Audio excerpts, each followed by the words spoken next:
Hi friends, नमस्कार। राजकुमारीज kitchen को स्वागत जनाऊँगी। आज आमे बनैबा पोटल भर्ता। देखंतु प्रथमे मु पोटल को टिके चांची देई छोट छोट करी खंड काटी देइछि। याकू भल भाबरे धोई मु देखंतु पीस जागो को साइज रे कटा ହେଇछि। तापरे आसंतु प्रोसेस को जीवा। प्रथमे आमे कढ़ाई बसाइले सेथिरे मु गोटे कप पानी दउछि। तापरे आमे पोटल खंड गुड़िक दे देबा।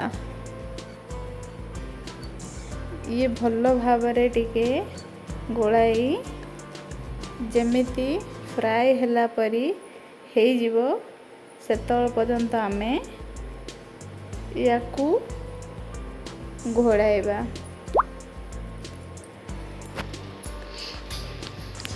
देखंतु मु घोड़णी दे दउछि।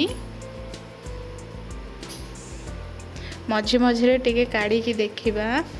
देखंतु पानी मरिला जाई आमे आकू गोलौथिबा।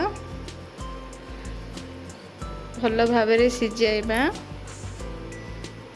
मोर एठी आउरी पानी मरिनी।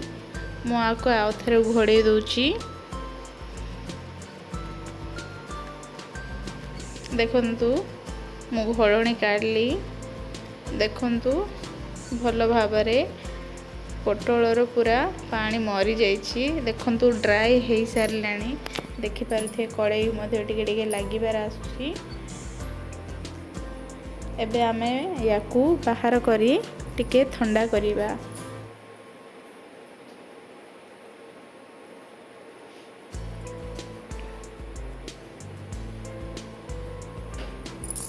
पोटल पूरा ठंडा होई सारला परे आमे पोटल को ग्राइंड करी देबा। तापरे मु एठी कड़ाई रे तेल गरम करूछि। सेथिरे जीरा, सोरिष, सुखिला लंका, तेजपत्र, हिंगु टिके पकाई टिके समय फ्राए करिबी। तापरे लंबा लंबा काटिथिबा प्याज, लंबा करी काटिथिबा कंचा लंका देई फ्राए करिबा।